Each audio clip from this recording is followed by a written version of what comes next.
All right, hello everyone. I'm Katie Johnston from the Boston Globe. Thanks for joining us. See, some people still have not made it through the lunch line, so I'm glad you guys did. So today we're going to be talking about the executive orders that President Trump signed right after he got into office, aiming to eliminate diversity, equity, and inclusion initiatives at the federal level, as well as among private employers. And this could obviously have a huge impact on healthcare, including the delivery of culturally responsive care and the ability to hire a workforce that represents the community. So we have a great panel of experts here today to dive into all this. So I'm just going to ask each of you to just introduce yourself briefly before we get to the questions. I'm John McDonough. I'm a professor of practice at the Harvard Chan School of Public Health in Boston. Hello, my name's Gardner, and I am the Chief Equity Officer at Neighbor Health. Hi, I'm Sean Cahill. I'm Director of Health Policy Research at the Fenway Institute at Fenway Community Health Center in Boston. So, John, I'd like to start off, if you would mind, just like setting the scene for us. If you can just walk us through, how does diversity, equity, inclusion fit into healthcare? Is it necessary to consider these factors to provide the best care, and how could eliminating them affect healthcare?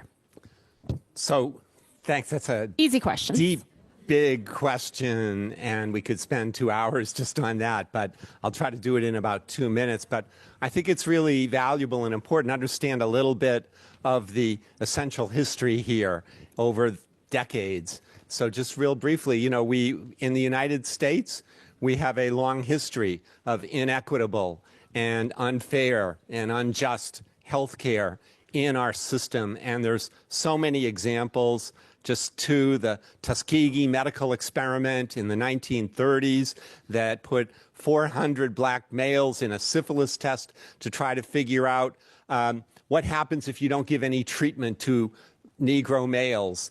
And by 1947, there was a cure, and they deliberately did not give the cure to the people in the study because they didn't want to disrupt the study.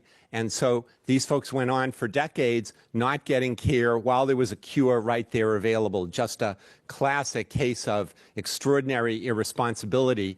And I think it was about 28 died from syphilis, 100 died from complications, plus 40 wives and 19 children died. So that's number one example. Number two example, it wasn't until 1966 that all hospitals in the United States were desegregated. You go back to 1965, and more than half of hospitals in the southern states were racially segregated. Either black folks could not go into that facility, or there was a separate part of the facility. And it took the creation of the Civil Rights Act in '64 and Medicare in '65 to break that stranglehold and get rid of it and open up. So there's a long history here. It wasn't until the mid-1980s in the Reagan administration, and Secretary of Health Margaret Heckler put out the first report ever on the health of black Americans, estimating that about 60,000 people a year lost their lives because of poor treatment, because of discrimination.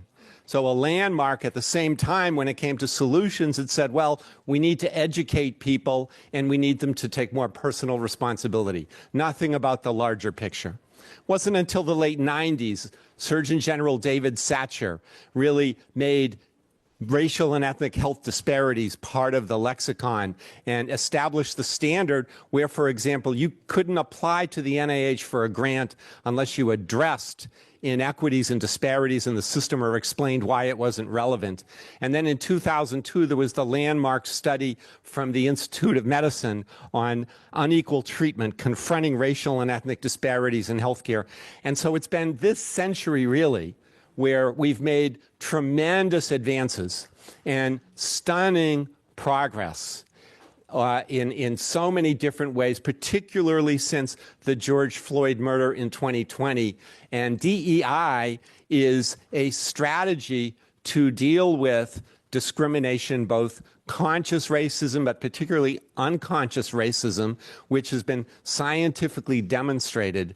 And so we have a responsibility, all of us, to address this, because the health and well-being of non-whites in American society is a concern, a responsibility, an obligation for everybody. And if we're ever going to try to improve our system so we're not a disgrace on an international level, as we are, then we got to be about addressing this issue and this need. So I'll stop there. That was great. I just learned a lot. I don't know about you guys. Well, so maybe I wonder if you could talk about DEI versus equity. These orders seem to be conflating the two concepts, the executive orders. Can you explain how they differ and how health equity is getting swept up in the anti-DEI movement? Definitely.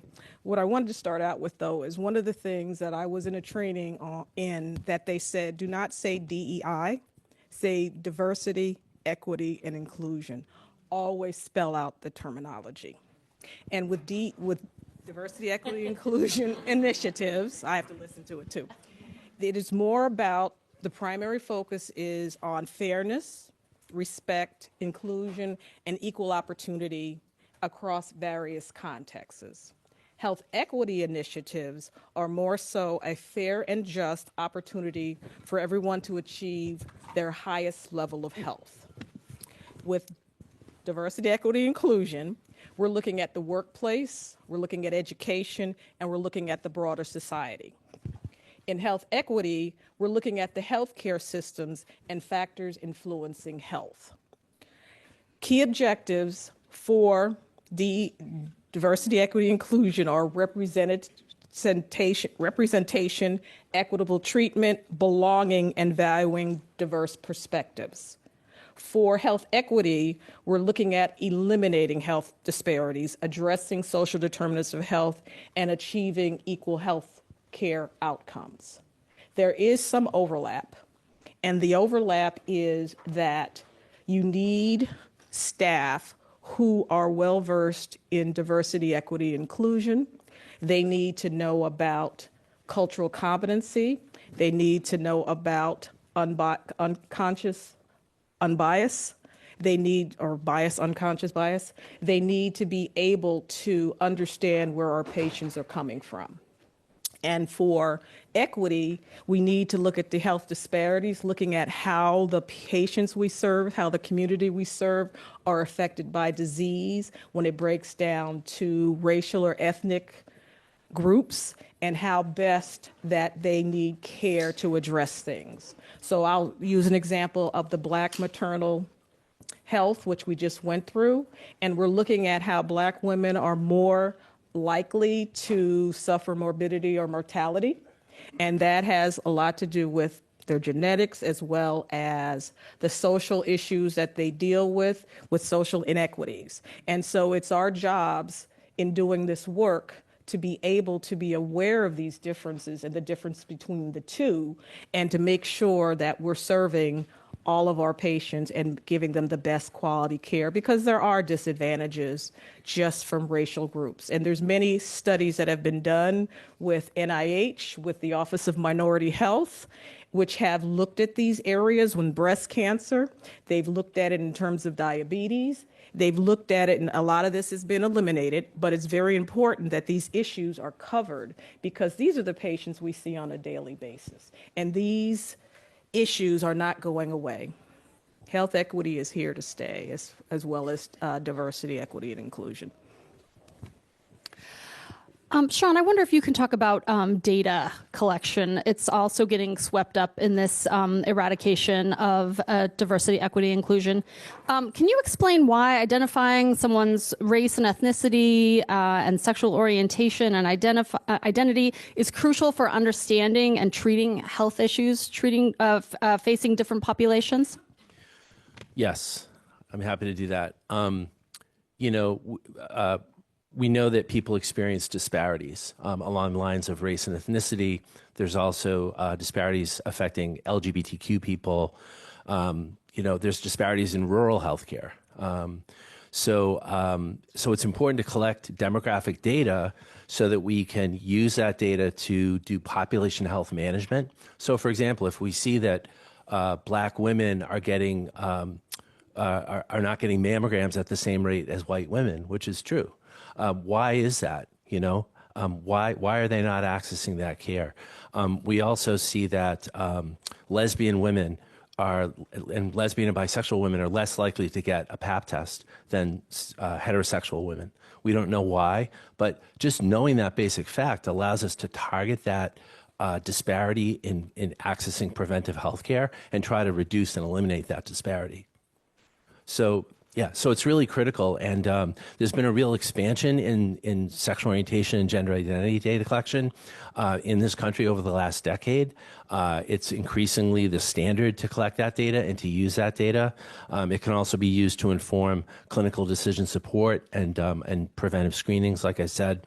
But unfortunately, this administration is going in the opposite direction, and really rolling back LGBTQ health equity initiatives, including data collection.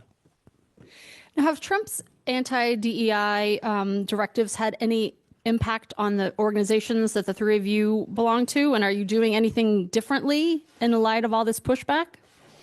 You could just take that one at a time. John, you want to go first? Well, I'm from Harvard.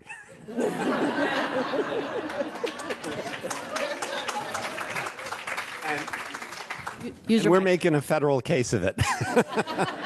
But we are facing about a loss literally of about $3 billion in research in all different directions on all kinds of things that have nothing to do with DEI or anti-Semitism at all. So it is, and we know because we heard the vice president say this 4 or 5 years ago on mic out in the open, we have to have an assault on America's universities. We have to bring them down and take over, and that's what they are attempting to do. So this is not about anti-Semitism. This is about, I think, anti-DEI. But more than that, this is part of a frontal assault of this administration on sectors of society that they feel that they don't have adequate power and control over. Yes. For us, we lost one grant, which I believe was an NIH grant, which was through a university to us. And that was a grant which focused on post-COVID and education for people who have not gotten vaccines. And we were going to do motivational interviewing for those patients. So that's the only one as of now. In terms of the organization, we are monitoring it closely. I want to stress that a lot of what has happened, there are a lot of lawsuits that are swimming in the lanes regarding this DEI piece. And I think they need to also be careful because with the DEI, we cannot, and the law is saying that discrimination cannot be overlooked, so that they have to be very careful. But like I said, we're looking at it on a daily basis, but definitely there are threats.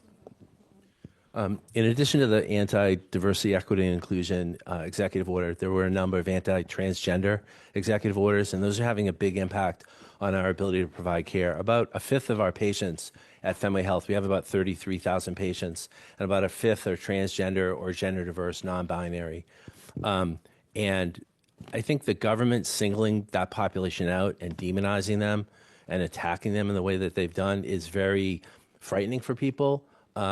It makes people question their sense of belonging in society, their sense of safety. And there were already a lot of challenges and threats to transgender people before January of this year. And then we have a research institute at Fenway Health. I work in the research institute. We've lost at least 15 research grants totaling at least $4 million. And I personally lost 2 research grants that were worth over, one was a 5-year grant, one was a 2-year grant, and they were worth $1.5 million. So I think it's more than $4 million. And that's research, we were doing, we lost a lot of HIV research projects. One of them was with, to prevent HIV in women, and those are mostly straight women and disproportionately Black and Latina women who are affected by HIV in this country. So it's having a huge impact on our ability to do our work. And one thing that we're doing is scenario planning, and we're trying to think of how do we continue to serve the communities we serve, which include the transgender community. How do we continue to provide health care to them? And so we're paying very close attention to what's coming out of the administration, and also working closely with our state partners to ensure that we can continue to provide care. Wow. Mimi, you recently went to a conference where a list of acceptable words were shared, words that could still be used on grant applications that wouldn't be flagged as promoting DEI, but could still provide health equity. I wonder if you could share some of those words. Yes, the list has over 50 words, so So maybe not all. No, not all of them. So anyway, diversity and inclusion should be changed to system-level challenges. Disparity should be changed to gaps. Using the terms diversity and equity, broadening participation. Equality, participation from all people. I had to write them down because I wouldn't remember this. Equity, balance. Immigration, identified populations. Inclusivity, participation from all people. Marginalize, low access groups. This is my favorite. Social determinants of health, non-clinical factors of health. And then lastly, and I'm sure everybody knows, is DEI hiring, merit-based hiring. Okay? So these are words that they expect to be in anything that's federally funded. And like I said, the lists are on the internet, so you can actually find them. And like I said, there's over 50 words. And so anybody who has federal funding or any grants that you were writing for coming up in the future, you are not to use the initial words that I said. And you're to use the acceptable words. Do you think that that could hurt diversity and equity in care to use this kind of coded language? Yes. It will definitely hurt the work we're doing. It will definitely mute the message that we're trying to get out there. We work with our patients and our communities are diverse, and they need the services. And so my recommendations to everybody is when you're working with these communities, you need to be listening to what they have to say. You need to be also not changing the quality that you are providing to your patients. You need to talk to the legislators, your local politicians about the work that you do. They need to know. I was recently in DC and they talked to us and asked us, give us stories. Tell us what is going on. We need to know so we can bring this back to Congress. So I invite all of you to also talk to your grassroots organizations. Keep your ear on the ground with them, support them, because they are affected by a lot of this more so than some of our organizations. They're smaller, so one loss of a grant could close their doors. So please work with them and listen to them and bring up their voices, because I think if you're able to bring up their voices, they will withstand however long this is going to go on. Wow. Sean, are there instances of places that are being overly compliant with these orders or even embracing Trump's directives? Yeah, I think the cancellation of the research grants is a good example. The orders are anti-transgender, but there's a lot of research grants that are about gay, lesbian, and bisexual people that are being canceled. There's research grants that are about HIV. Now, HIV disproportionately burdens in this country and in the Western Hemisphere gay, lesbian, bisexual, and transgender people, but anyone can get HIV, and many heterosexual people get HIV. So, but those have been canceled. I think there's a lot of confusion, and people are trying to interpret these very vague executive orders. They have often language that can be interpreted as threatening. We're also seeing letters coming from CMS to state Medicaid directors that are, again, very vague and sort of implying that state Medicaid departments are assuming all this liability if they continue to provide gender-affirming care or to use Medicaid funding to support gender-affirming care. I know of 2 instances in New York and Illinois where gender-affirming care for minors is legal, where healthcare providers have stopped providing that care, probably in reaction to the executive orders. The CDC, Centers for Disease Control, took data and information about racial and ethnic disparities off of its website, information about how HIV disproportionately burdens Black Americans, for example, took information about LGBTQ disparities off its website. I'm worried that healthcare providers who are collecting these data and using them to provide quality care and to know how they're serving different patients, different communities, I'm worried that they're going to stop collecting racial ethnic data, stop collecting sexual orientation, gender identity data, and other data because of anti-diversity, equity, inclusion rhetoric, So that's the concern, and I know that that's happening. I know that that's happening around the country. Wow. Yeah. Okay. So major implications here. Well, it looks like we're out of time. I don't know if there's anything else you guys want to add. It was very quick, but all right, John, you go. Last word. This too shall pass. I've seen this so many times. Whenever you're in a really down space, it feels like it's going to go on forever, and it never will. It always gets. And whenever things are too good, it's never going to stay there. It's always going to go down. So just kind of those of you who are really justifiably upset and worn out and whatever, have courage, have faith. This too shall pass. All right, go ahead. Yeah, okay.